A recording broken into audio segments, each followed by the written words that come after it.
Hello friends, आप सभी लोगों का स्वागत है एक नए वीडियो के साथ। तो फ्रेंड्स, आज हम पढ़ेंगे कक्षा 10वीं का गणित प्रश्नावली 4.2। प्रश्न 1। प्रश्न क्या कह रहा है?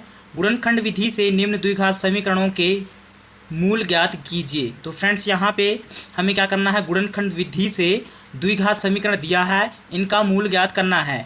प्रश्न क्रमांक 1 क्या है? x का वर्ग ऋण 3x ऋण 10 बराबर 0।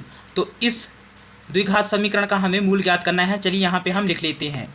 तो फ्रेंड्स, आपका जो द्विघात समीकरण है वो क्या है? यहाँ पे मैं लिख रहा हूँ x का वर्ग ऋण 3x ऋण 10 बराबर 0।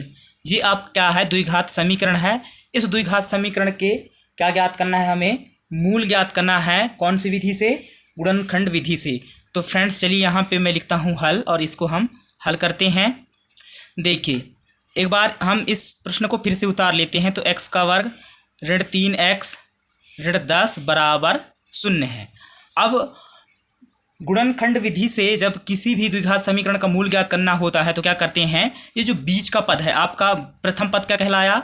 ये x का वर्ग, और ये मध्य पद या बीच का पद कहलाया ऋण 3x, और अंतिम पद या लास्ट पद कहलाया आपका ऋण 10। तो यहाँ पे आपका ये जो मध्य पद है या बीच का पद बोल सकते हो इसे, ऋण 3x, इसको हमें क्या करना होता है? तोड़ना होता है। ऐसे तोड़ना होता है जोड़कर या घटाकर, कि जब हम दो संख्या लें तो गुणा करने पर ये लास्ट का पद मिल जाए। चलिए इसको हम हल करते हैं और समझते हैं, तब हमें ज़्यादा अच्छा से समझ में आएगा। तो दोस्तों, इसका एक बड़ा सिंपल सा नियम है जो कि मैं आपके लिए निकाला हूँ। देखिए, लास्ट का पद है आपका 10, तो क्या करना है आपको? लास्ट के पद 10 को लिखना है और इसको 2 से भाग दे देना है। कभी भी हो क्या करना है? इसको लास्ट के पद को लिखना है और 2 से भाग दे देना है। तो जब हम भाग देंगे तो 2 5 6 10, इस तरह से ये भाग पूरी तरह से क्या हो गया? चला गया। ठीक है। अब यहाँ पर हम जब ये 2 का गुणा इस 5 के साथ करेंगे, 2 गुणित 5 करेंगे तो कितना प्राप्त होगा? 10 प्राप्त होगा, जो कि हमारे यहाँ पे लास्ट का पद है। और इन दोनों के बीच में, ये 2 और 5 के बीच में जोड़कर या घटाकर हमें बीच का पद लाना है। यानी यहाँ पे ऋण 3x है तो ऋण 3x लाना है। तो क्या करेंगे? यहाँ पे देखिए, हम 2 को प्लस में ले लेंगे, यानी धन में, धनात्मक, और ये 5 को हम ले लेते हैं ऋण में। तो ऋण 5 बराबर क्या हो जाएगा? देखिए, धन और ऋण का ऋण, यानी कि 5 में 2 घटेगा, बचेगा कितना?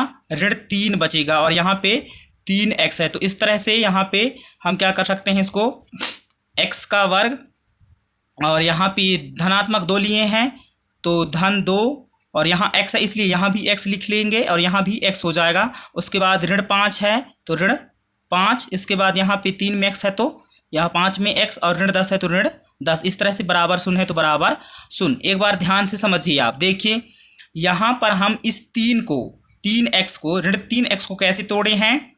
क्या लिख दिए हैं? ऋण 3x को धन 2x ऋण 5x लिख दिए हैं। क्यों लिखे हैं? क्योंकि जब हम 5x में 2x घटाएंगे तो 3x बचेगा, लेकिन ऋण 3x बचेगा। क्यों बचेगा? क्योंकि यहाँ पर 5 हमारी बड़ी अंक है, किससे? 2 से, और 5 में ऋण का चिन्ह है तो यहाँ पे घटेगा, क्योंकि ये 2 जो है धन में है और 5 ऋण में है। तो धन और ऋण का होता है ऋण, और ऋण मतलब घटाना। तो 5 में 2 घटाएंगे, बचा 3। उसके बाद यहाँ पे 5 बड़ी है तो 5 में ऋण का चिन्ह है तो ये ऋण का चिन्ह आएगा, और 5x में 2x घटेगा तो 3x बचेगा। इस तरह से अब इन दोनों का अगर गुणा कर रहे हैं 2 और 5 का, तो कितना मिलेगा हमें? 5 दूना 10, जो कि हमारा लास्ट का पद है। तो इस तरह से आपको ध्यान देना है, जोड़कर या घटाकर बीच के अंक को या बीच के पद को तोड़ना है, और उन्हीं अंकों को गुणा करने पर, जैसे ये 2 और 5 को गुणा करने पर लास्ट का पद मिलना चाहिए। एक बार फिर से अच्छा समझिए। जैसे कि हमने 3x को कैसे तोड़े हैं, कैसे लिख सकते हैं? 2x धन 2x और ऋण 5x लिख लिए, क्योंकि जब हम 5x में 2x घटाएंगे तो ऋण 3x बचेगा। अब यहाँ पे 2 गुणित और 5 करेंगे तो कितना प्राप्त होगा हमें? 5 दूना 10, जो कि हमारा ये लास्ट का पद है। तो इस तरह से आप कर सकते हो दोस्तों। ये आपका क्या है? रफ्कार है। उम्मीद कर रहा हूँ कि आप लोगों को यह अच्छा से समझ में आया होगा। चलिए अब हम आगे बढ़ते हैं। तो यहाँ से देखिए क्या हो जाएगा। देखिए, ये यहाँ पे क्या है? x का वर्ग है, यानी यहाँ पे x कितने हैं? 2 हैं। तो क्या लिखेंगे? यहाँ पर हम एक x को बाहर लिखेंगे और एक x को कोष्टक के अंदर लिखेंगे। ठीक है, यहाँ पे x का वर्ग है इसलिए एक x को बाहर लिख लिए और एक x को ये कोष्टक के अंदर लिख लिए। ठीक है, फिर ये धन है तो धन, उसके बाद ये 2 है तो 2, इसके बाद यहाँ पे ये जो x है ये बाहर आ गया है, ठीक है, उभयनिष्ठ ले लिए हैं, कॉमा ले लिए हैं, तो इसको हम कोष्टक के अंदर बंद कर देंगे।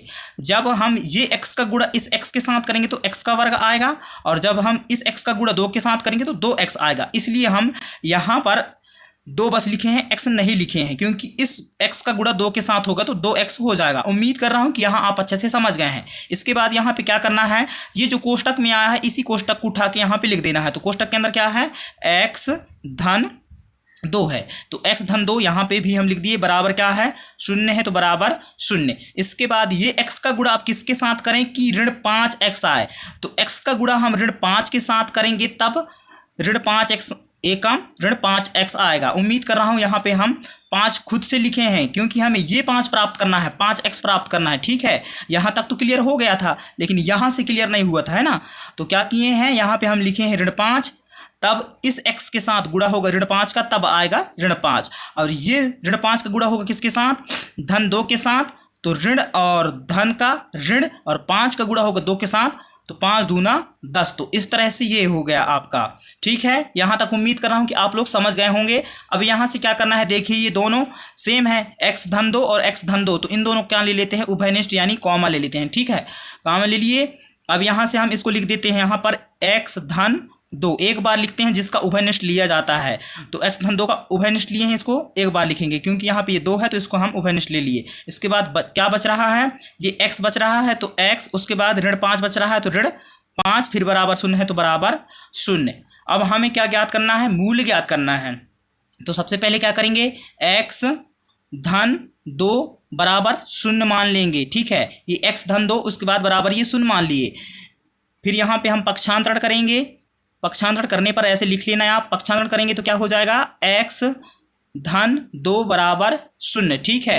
हमें x का मान चाहिए, तो x बराबर ये जो 2 है बराबर किस साइड आएगा, तो 2 किस में है अभी, धन में, तो ये हो जाएगा किस में, ऋण में हो जाएगा। और यहाँ पे 0 है तो 0 ऋण 2 हो जाएगा, है ना, पहले से 0 दिया है बराबर के साइड, तो पहले 0 को लिख लिए। इसके बाद ये जो 2 है धन में, तो ये ऋण 2 हो गया, बराबर के साइड आया। तो अब यहाँ पे क्या हो जाएगा, x बराबर 0 में ऋण 2 घटाएंगे तो क्या बचेगा, ऋण 2 ही बचेगा। तो इस तरह से आपका एक मूल ज्ञात हो गया, जो कि क्या है, ऋण 2 है, ठीक है। अब दूसरा मूल ज्ञात करेंगे तो आपका ये गुणनखंड आया है, ये x धन 2, ये आपका क्या है, गुणनखंड है। किसका गुणनखंड है, ये आपके बहुपद का गुणनखंड है।